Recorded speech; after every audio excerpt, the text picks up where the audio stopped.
తెలంగాణకు విద్యాశాఖ మంత్రి లేరు. గత ఒక సంవత్సరం నుండి ఈ కాంగ్రెస్ పాలనలో తెలంగాణకు సాంఘిక సంక్షేమ శాఖ మంత్రి లేరు.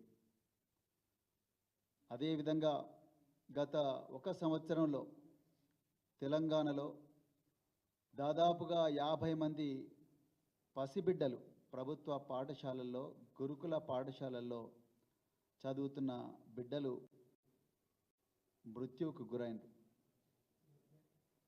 ఈ విధంగా తెలంగాణలో విద్యా వ్యవస్థ, మరి ముఖ్యంగా గురుకుల విద్యా వ్యవస్థ ప్రమాదం అంచున చేరింది, కుప్ప కూలిపోతున్నది. ముఖ్యమంత్రి రేవంత్ రెడ్డి గారు నిమ్మకు నీరెత్తినట్టుగా వ్యవహరిస్తున్నారు.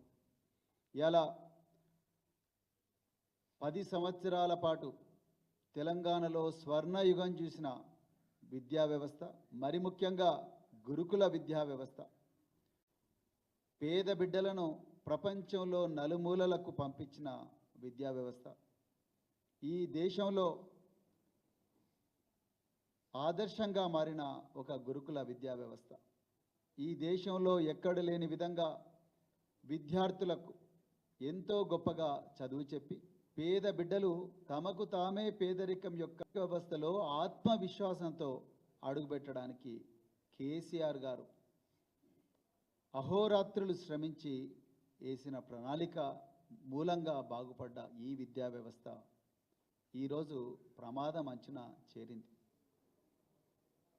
ప్రతిరోజు ఏదో ఒక సంఘటన, ప్రతిరోజు ఎక్కడో దగ్గర గురుకుల విద్యార్థులు రోడ్డెక్కడం, చాలా చోట్ల 2వ తరగతి, 3వ తరగతి, 4వ తరగతి చదువుతున్న ప్రభుత్వ పాఠశాల విద్యార్థులు మధ్యాహ్న భోజనం సరిగా లేదని పాఠశాలల్లో పలకా బలపం పట్టుకొని చక్కగా పాఠాలు నేర్చుకోవాల్సిన విద్యార్థులు ఈరోజు అదే ప్లేట్లు పట్టుకొని, అదే గ్లాసులు పట్టుకొని మాకు మంచి అన్నం పెట్టండి అని చెప్పేసి కలెక్టర్ల కార్యాలయాల దగ్గరికి రోడ్ల మీద భారీ వాహనాలు వస్తుంటే కూడా చిన్నారి బిడ్డలు వాళ్ళు నడుచుకుంటూ పోతున్న దారుణమైన పరిస్థితి. గోడలు దుంకి 4 కిలోమీటర్లు మా ఆఫీసర్లు పోనివ్వడం లేదు, మేము కలెక్టర్ను కలవాలని పోతున్న పరిస్థితి. ఒకటే జిల్లాలో 3 సార్లు విషాహారం తిని పేద బిడ్డలు ఆసుపత్రి పాలైన పరిస్థితి. కౌన్సిలర్లు పెట్టండి, ఈ పిల్లలకు రకరకాల మానసిక సమస్యలు వస్తున్నాయి, ఈ పిల్లలకు చాలా ఇబ్బంది అవుతున్నది, ఉపాధ్యాయులకు ఎవరికి కూడా సరి అయిన తర్ఫీదు లేదు, ఈ పిల్లలు ఆత్మహత్యలు చేసుకుంటున్నారు, ఇప్పటికే దాదాపుగా 30 మంది పిల్లలు ఆత్మహత్యలు చేసుకుంటున్నారు, కౌన్సిలర్ను పెట్టండి అని ముఖ్యమంత్రి గారికి సాక్షాత్తు లెటర్ రాసిన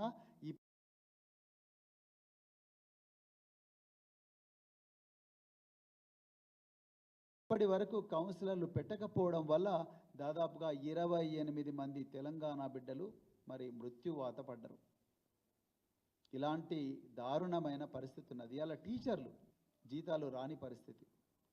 చాలా స్కూళ్ళల్లో ఈరోజు ఉదయం ఇటికాల ప్రభుత్వ పాఠశాల సంక్షేమ కార్పెట్లు కూడా ఇవ్వలేని పరిస్థితి. యూనిఫామ్లు సరిగా రాలేదు, బూట్లు లేవు ఇప్పటి వరకు కూడా పిల్లలకు, బూట్లు కూడా లేని పరిస్థితి. రాలేదు, బూట్లు లేవు ఇప్పటి వరకు కూడా పిల్లలకు, బూట్లు కూడా లేని పరిస్థితి. నైట్ డ్రెస్సులు ఇచ్చేవారు కేసీఆర్ గారు, నైట్ డ్రెస్సులు కూడా ఈరోజు పిల్లలకు ఇవ్వలేని పరిస్థితి. అంత దయనీయమైన పరిస్థితిలో ఉన్నాయి, ఇవ్వలేని పరిస్థితి.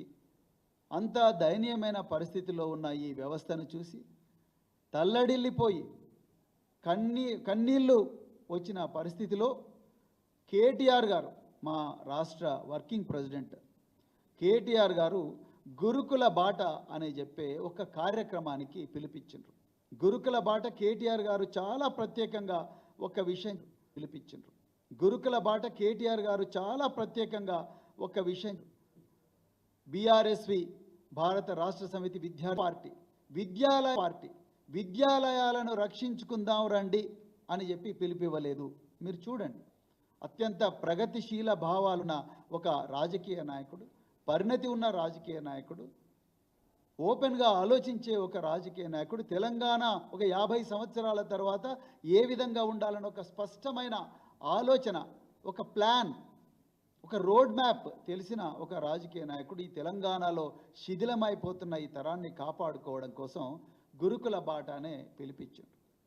ఈ పిలుపు ఇచ్చిన వెంటనే కాంగ్రెస్ పార్టీ వెన్నులో చలిపుట్టింది.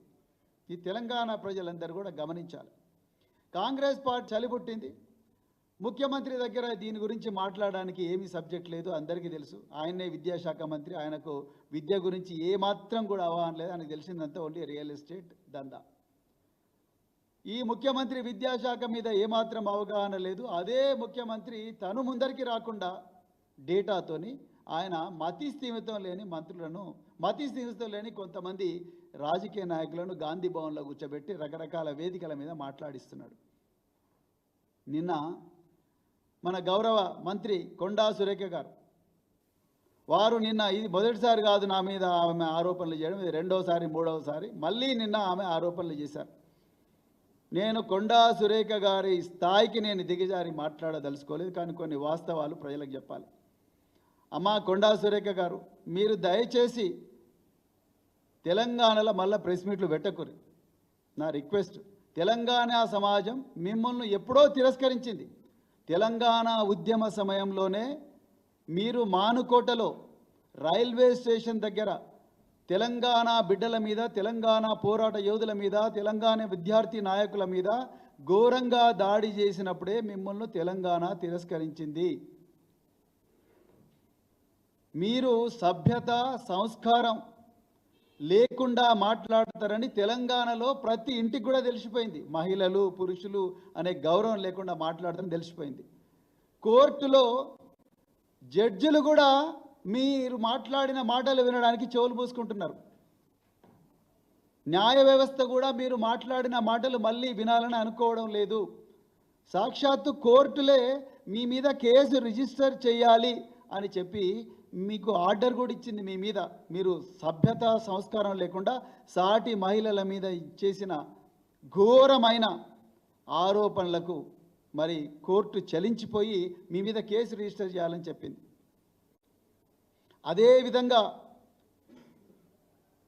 మీ మీద మళ్ళొకసారి కేటీఆర్ గారి మీద మాట్లాడితే మళ్ళీ జైలుకు పంపిస్తామని చెప్పి కోర్టు వార్నింగ్ కూడా ఇచ్చింది. అయినా కూడా మీరు మళ్ళీ కోర్టు ఆదేశాలను ఉల్లంఘించి అసభ్యకరమైన భాష మరి మాట్లాడుతూ ఉన్నారు. అసలు మీకు మంత్రి పదవిలో ఉండే అర్హత లేదు సురేఖ గారు. నేను సభ్యత సంస్కారం ఉన్న వ్యక్తిని కాబట్టి నేను మిమ్మల్ని ఇప్పటికి కూడా గౌరవించే మాట్లాడుతున్నాను. తెలంగాణ లేదు. మీరు నా గురించి మాట్లాడుతున్నారు. నేను ప్రభుత్వ హాస్టళ్లలో చదువుకొని, సాంఘిక సంక్షేమ హాస్టళ్లలో చదువుకొని రాత్రింబవళ్ళు కష్టపడి నేను ఒక ఐపీఎస్ అధికారినైనా. నేను ఐపీఎస్ అధికారిగా ఉన్న 26 సంవత్సరాలు ఈ దేశ రక్షణ కోసం ప్రాణాలు తెగించి పోరాడిన, నా ప్రాణం పోయినా పర్వాలేదని దేశ రక్షణ కోసం నేను సేవ చేసిన. భారత రాష్ట్రపతి నాకు శౌర్య పథకం ఇచ్చింది, police medal for gallery service ఇచ్చింది. భారత్కి వచ్చినమ్మా. నేను నాకు ఇంకా 14 సంవత్సరాల 16 సంవత్సరాల సర్వీసు ఉండగానే నేను హాస్టళ్లలో చదువుకున్నా కాబట్టి, నా పక్కనే బల్క సుమన్ గారు ఉన్నారు, ఆయన గురుకుల పాఠశాలలో చదువుకుని, ఇక్కడ చాలామంది ఇంకా ప్రభుత్వ పాఠశాలలో చదువుకున్నారు. అలాంటి వాళ్లకు సౌకర్యాలు అందలేదు, మాకు సౌకర్యాలు అందలేదని నా తుపాకీ నా యూనిఫామ్ పక్కకు పెట్టి నేను ప్రభుత్వ గురుకుల పాఠశాలకు వచ్చి ఆ బిడ్డలే నా బిడ్డలుగా భావించి వచ్చిన. ఆ పిల్లలను నాకన్నా గొప్పగా చేయాలని వచ్చిన. నేను చేసిన వర్క్ ప్రపంచంలో ఇంతవరకు ఎవ్వరు ఊహించింది నేను చేసిన. ఈ గురుకుల పాఠశాలల బిడ్డలు, మారుమూల అటవీ ప్రాంతాల్లో పుట్టిన బిడ్డలు, మరి ముఖ్యంగా అమ్మాయిలు, వాళ్ళ లోపల ఆత్మవిశ్వాసం నింపడానికి ప్రపంచంలో ఎత్తైన ఎవరెస్ట్ శిఖరానికి ఈ బిడ్డలను పంపించి అక్కడ బాబాసాహెబ్ అంబేద్కర్ గారి విగ్రహాన్ని ప్రతిష్టాపించినాం. అదేవిధంగా జాతీయ జెండాను ఎగరవేసినాం. తెలంగాణ జెండాను, గులాబీ జెండాను ఎవరెస్ట్ సురేఖ గారు మా హయాంలో కేసీఆర్ గారి మార్గదర్శనంలో, కేసీఆర్ గారు ఇచ్చిన ప్రోత్సాహం వల్ల వేల మంది డాక్టర్లు అయినరు, ఇంజనీర్లు అయినరు. మీరు మాట్లాడుతున్న ఈ గురుకుల పాఠశాల నేను రోజు కుట్ర చేసి గురుకుల పాఠశాలలో విషాహారం నేను తినిపిస్తున్నా అంటున్నారు. మీరు ఒక అమ్మగా ఎప్పుడైనా ఆలోచించినా? అసలు మీరు మాతృమూర్తి అయితే ఈ మాట మాట్లాడగలరా మీరు? సురేఖ గారు, మీకు కూడా ఒక బిడ్డ ఉన్నది. ఒక తల్లి ఒక తండ్రి తన సొంత బిడ్డలను విషం పెట్టి చంపుతాడానండి? మీరు ఎట్లా మాట్లాడుతున్నారు? నేను నా సొంత బిడ్డలను వదిలేసి ఈ 2 లక్షల మంది బిడ్డలు నా బిడ్డలు అనుకొని నేను నా పిల్లలు వదిలేసి ఈ పిల్లలందరి చుట్టూ తిరిగిన నేను ప్రతిరోజు కూడా ఆరాటపడ్డా. నేను 9 సంవత్సరాలు ఆరాటపడ్డా.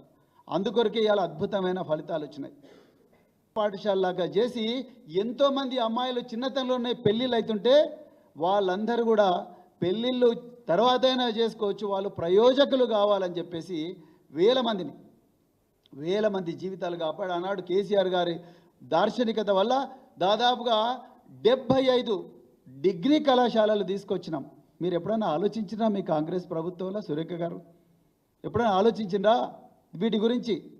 ఇలా మీరు నా మీద మరి మాట్లాడుతూ ఉన్నారు. అసలు మీ గురించి తెలంగాణ ప్రజలకందరికీ తెలుసు, మరి ముఖ్యంగా వరంగల్ ప్రజల్లో మీ కుటుంబం చేసిన అఘాయిత్యాల వల్ల ఎంతోమంది జీవితాలు నాశనమయ్యారు. మరి ముఖ్యంగా విద్యార్థుల జీవితాలు హాస్టళ్ళల్లో, యూనివర్సిటీ హాస్టళ్ళల్లో ఇంకెంతోమంది మహిళలు వాళ్ళందరి జీవితాలు కూడా మీ కుటుంబం చేసిన అఘాయిత్యం వల్ల నాశనమైన ఇవాళ మరి వరంగల్లో ఉండే గెస్ట్ హౌస్లు, వరంగల్లో ఉండే ప్రభుత్వ గెస్ట్ హౌస్లు, అదేవిధంగా మీ ఫామ్ హౌస్ల గోడలు ఈ అఘాయిత్యాలకు సాక్ష్యం.